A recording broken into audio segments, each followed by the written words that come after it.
Assalamualaikum warahmatullahi wabarakatuh. Waalaikumsalam warahmatullahi wabarakatuh. Bismillahirrahmanirrahim. Alhamdulillahi rabbil alamin. Wassalatu wassalamu ala ashrafil anbiya'i wal mursalin, imamil muttaqin, sayyidil ghurril muhajjalin, wa ala alihi wa ashabihil mujahidin at-tahirin, amma ba'du. Saudara-saudara kaum muslimin rahimakumullah, sesungguhnya gaya hidup seseorang sangat ditentukan oleh cara bagaimana dia memandang hidup ini. Dengan kata lain, bagaimana seseorang memandang hidup, begitulah dia akan hidup. Oleh sebab itu, untuk mengubah keadaan seseorang harus diawali lebih dahulu dengan mengubah caranya memandang kehidupan ini. Itulah sebabnya dalam surah Ar-Ra'd ayat 11 Allah Subhanahu wa taala menjelaskan, "Innallaha la yughayyiru ma biqaumin hatta yughayyiru ma bi anfusihim." Allah Subhanahu wa taala tidak akan mengubah nasib dan keadaan satu kaum sampai kaum itu berusaha mengubah apa yang ada di dalam diri mereka sendiri. Yang ada di dalam diri itu tentu tidak lain adalah rule of thinking, bahasa kerennya state of mind, kata orang Kulon, cara berpikir, cara memandang kehidupan yang akan sangat mewarnai cara orang menjalani kehidupan itu sendiri. Oleh karena itu, pada pertemuan kali ini kita akan membicarakan tentang dasar dan tujuan hidup dari seorang muslim di dalam kehidupan ini. Yang pertama, tentang dasar dan landasan hidup. Seorang muslim tak dapat lain mendasarkan kehidupannya dengan Islam. Di dalam mendasari kehidupan dengan Islam ini, Allah Subhanahu wa taala menuntut, "Ya ayyuhalladzina amanu dkhulu fis silmi kafah." Hai orang-orang yang beriman, masuklah kamu ke dalam Islam itu secara total, secara utuh, secara seluruhnya. Jangan separuh-separuh, jangan sepotong-sepotong. Mendasari hidup dengan Islam artinya menjadikan Islam sebagai way of life, sebagai rule of thinking, sebagai state of mind di dalam kita memecahkan problema-problema kehidupan, sehingga tidak satu persoalan hidup yang bagaimanapun kecilnya sekalipun yang tidak tersentuh oleh nilai-nilai ajaran agama Islam ini. Kemudian di dalam mendasarkan hidupnya dengan Islam, ia mempunyai satu keyakinan. Pertama, Islam sebagai dasar hidupnya adalah agama yang sesuai dengan fitrah daripada manusia. Allah Subhanahu wa taala pencipta manusia. Allah Subhanahu wa taala yang menurunkan agama Islam. Oleh sebab itu, tentu saja seluruh konsepsi Islam ini sudah diukur sedemikian rupa sesuai dengan kemampuan yang dimiliki oleh manusia. Secara logika bisa kita katakan, pabrik mobil di Jerman misalnya bikin mobil namanya Mercy. Seiring dengan itu dikeluarkannya buku petunjuk. Mobil ini bernama Mercy, kecepatan maksimal sekian ratus kilometer per jam, daya angkutnya sekian ratus kilogram, kalau rusak memperbaikinya ini, onderdilnya itu umpamanya. Karena pabriknya yang bikin mobil, lalu pabriknya juga yang mengeluarkan buku petunjuk, tentu buku itu sesuai benar untuk mobilnya. Dan logika mengatakan, tidak bisa kita punya mobil Mercy rusak, kita perbaiki dengan menggunakan buku petunjuk yang dikeluarkan oleh pabrik mobil Fiat. Tentu saja mobil makin rusak, acak-acakan dan tidak karu-karuan. Ini artinya, jikalau manusia ingin baik, jikalau manusia ingin mencapai sesuatu yang bernama bahagia, dia harus mengikuti petunjuk yang dikeluarkan oleh yang menciptakan manusia.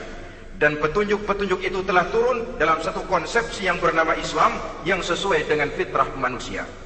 Yang kedua, oleh karena keyakinannya bahwa Islam sesuai dengan fitrah manusia, ia pun berkeyakinan bahwa Islam adalah agama untuk seluruh manusia, universal. Walaupun ia diturunkan di tanah Arab, tetapi ia bukanlah agama hanya untuk orang Arab semata-mata. Keyakinan ini perlu ditegakkan kembali Oleh karena akhir-akhir ini muncul pendapat-pendapat yang menganggap seolah-olah agama itu barang impor. Persilakan saja kalau memang itu merupakan keyakinannya, tetapi menganggap agama sebagai barang impor sungguh merupakan satu kekeliruan yang sangat besar. Bahwa Arab sebagian besar memang Islam, jelas. Tetapi Islam bukannya Arab, itu pun harus kita akui.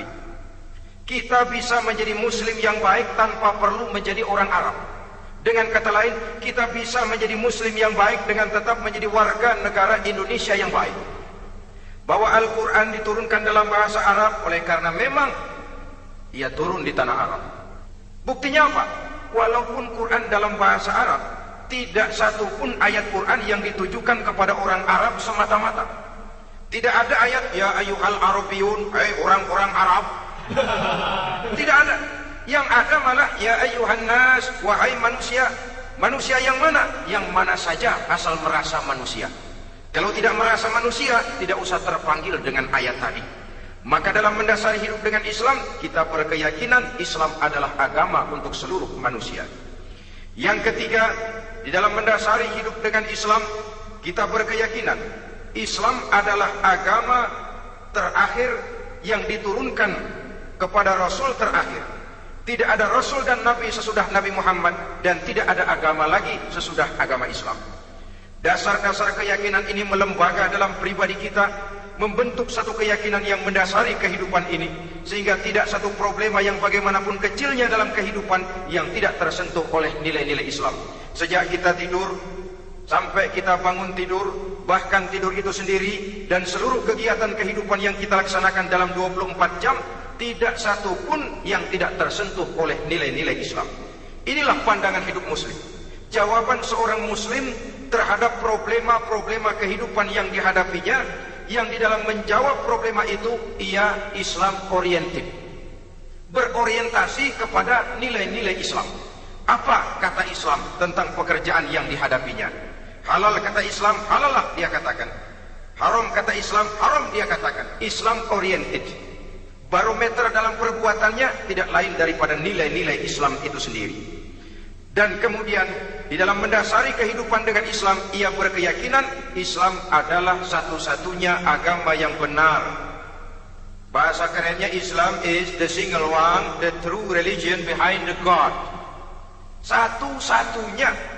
Keyakinan ini kelihatannya subjektif, tapi memang inilah pokok daripada kehidupan beragama.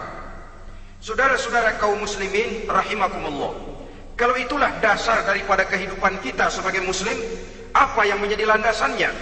Kalau dasar hidup kita Islam, maka landasan hidup kita tidak lain adalah Al-Quran dan Sunnah Rasulullah Sallallahu Alaihi Wasallam.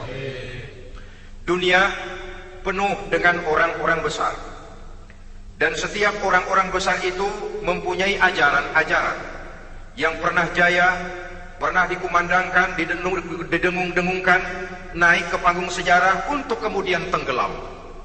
Satu ajaran hanya akan langgeng, satu ajaran hanya akan tahan lama apabila dia turun dari sumber yang serba maha.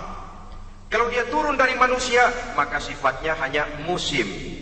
Yang namanya musim, saudara-saudara, namanya musim tidak bisa dilarang, tapi kalau sudah selesai habis sendirian. Itu musim namanya. Musim rambutan. Kalau datang musim rambutan, apa bisa dilarang? Gak boleh musim rambutan. Ya tidak bisa, dia akan tumbuh terus. Tapi manakala musimnya habis, habis. Begitulah nasib dari ajaran yang nisbi, relatif dan temporer apabila dia bersumber dari manusia. Maka satu ajaran hanya akan langgeng, tahan lama apabila dia turun dari sumber yang serba maha. Dan itu sudah turun bernama Al-Quranul Karim. Sedangkan sunnah, saudara-saudara, merupakan penjelasan dari apa yang oleh Quran tidak dijelaskan dalam bentuk yang detail, melengkapi apa yang oleh Al-Quran hanya disebutkan dalam bentuk garis besarnya saja. Baik Quran maupun sunnah kita sebut merupakan dasar, landasan yang primer. Sedangkan untuk memahami Quran dan sunnah, kita memerlukan pendapat-pendapat orang yang ahli di bidang itu. Dalam hal ini kita sebut saja dengan ulama. Dan ini merupakan sumber yang sekunder dari landasan hidup kita sebagai seorang muslim. Dua rel ini Quran dan Sunnah merupakan landasan di mana kereta api Islam ini berjalan. Quran dan Sunnah. Saudara-saudara kaum muslimin rahimakumullah.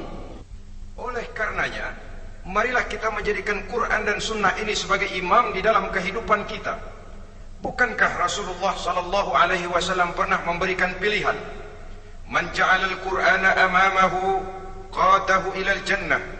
وَمَنْ جَعَلَ الْقُرْآنَ خَلْفَهُ سَقَاهُ إِلَى النَّارِ. Siapa yang meletakkan Quran di depannya, dijadikannya Quran sebagai imam dan dia sebagai makmum, maka Al-Quran akan membimbing dia ke surga. Ya, surga di dunia ini, lebih-lebih lagi surga di akhirat nanti. Sebaliknya, وَمَنْ جَعَلَ الْقُرْآنَ خَلْفَهُ. Siapa yang meletakkan Quran di belakangnya, dia belakangi ajaran dan konsepsi Al-Quran, dia tinggalkan perintah-perintah Al-Quran, maka Al-Quran yang dibelakanginya itu akan mendorong dia ke neraka. Neraka dunia, lebih-lebih neraka di akhirat nanti. Pilihan terserah kita. Jikalau kita mau menjadikan Quran sebagai imam, artinya kita menjadi makmum. Resikonya dimanapun, makmum wajib ikut imam. Imam takbir, makmum takbir. Imam ruku, makmum ruku. Imam i'tidal, makmum i'tidal. Jikalau Quran imam kita dan kita adalah makmum, maka itu berarti jikalau ke barat komando Quran, ke barat kita pergi. Jikalau ke timur kata Quran, ke timur kita menuju. Jikalau halal kata Quran, halal kita katakan. Jikalau haram kata Quran, haram kita ucapkan. Itu resikonya kita menjadi makmum, menyusun pola hidup yang lebih Qurani. Tapi sebaliknya, ke barat komando Quran, ke timur kita pergi. Ke utara kata Quran, ke selatan kita menuju. Halal kata Quran, malah kita tidak mau melaksanakannya. Haram kata Quran, kita senang bukan main. Artinya kita mau menjadi makmum, dan Quran kita jadikan sebagai makmum, kita sendiri malah mau menjadi imam. Kita paksa konsepsi Al-Quran itu supaya sesuai dengan naluri kemanusiaan kita. Mengotak-atik hukum, menghalalkan yang haram, mengharamkan yang halal. Dikala itu landasan hidup kita sudah goyah, tidak lagi sebagai landasan tempat kita bertolak, tetapi malah menjadi satu landasan yang kita injak-injak. Sesungguhnya saudara-saudara, Quran tidak akan membawa berkah, tidak akan menjadi rahmatun wa syifaun lil mu'minin, menjadi penyembuh, menjadi rahmah bagi orang-orang beriman, apabila yang kita baca itu kita injak-injak di dalam kehidupan. Upaya menyusun hidup yang lebih Qurani ini seiring dengan usaha kita menjadi warga negara yang baik. Yang saya katakan di awal tadi, tidak saling dan tidak harus saling bertentangan. Jadi dengan demikian, dasar hidup kita sebagai muslim adalah Islam, dan landasan hidup kita tidak lain adalah Al-Quran dan Sunnah Rasulullah Sallallahu Alaihi Wasallam. Ini landasan tempat kita bertolak. Ini yang mewarnai gaya kehidupan kita. Apapun yang mau kita lakukan, tempat kita bertanya lebih dahulu Quran dan Sunnah. Saya mau melakukan pekerjaan ini, apa kata Quran? Saya mau pergi ke tempat ini, apa kata Quran? Saya mau berusaha dengan mengerjakan perusahaan ini, apa kata Quran? Merupakan landasan daripada kehidupan kita. Ini yang saya katakan tadi, membentuk rule of thinking, state of mind, bahwa gaya kehidupan kita diwarnai oleh landasan hidup yang bertumpu pada ajaran Al-Quranul Karim dan Sunnah Rasulullah Sallallahu Alaihi Wasallam. Baiklah ya, ini yang pertama tentang dasar dan landasan hidup. Yang kedua tentang tujuan hidup. Kalau sudah ada landasan tempat kita bertolak, lalu kemana pantai yang akan kita tuju? Mau apa sih kita hidup ini? Berleha-leha, menjalani acara rutin, bangun tidur sampai tidur lagi, kemudian besok begitu lagi, sampai menunggu datangnya sang ajal? Atau ada satu tujuan yang akan kita capai di dalam kehidupan ini? Apabila kita teliti, maka Al-Quran mengajarkan tujuan hidup setiap muslim pada dasarnya ada dua.